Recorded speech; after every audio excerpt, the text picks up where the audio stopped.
Welcome to the American River Water Education Center, nestled beside Folsom Dam.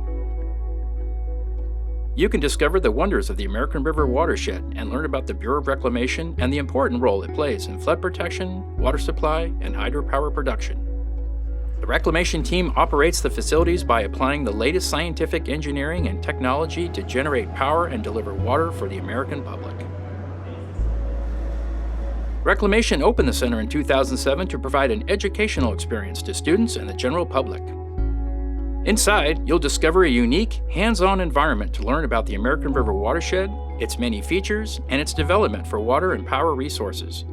Interactive exhibits illuminate the vastness and significance of this crucial corner of Northern California.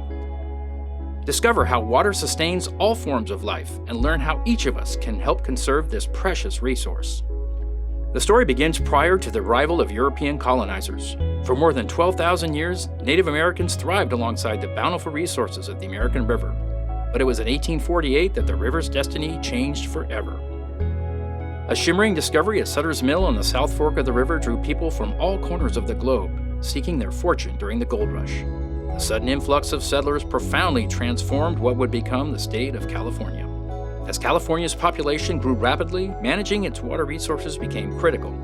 A federal agency created in 1902, the Bureau of Reclamation balanced the needs of urban, agricultural, industrial, and natural systems, managing the unpredictable ebb and flow of water. During your visit to the American River Water Education Center, you can explore our drought-tolerant garden and enjoy a picnic surrounded by nature's beauty. So why wait? Plan your visit today and embark on a memorable journey through the history and importance of the American River.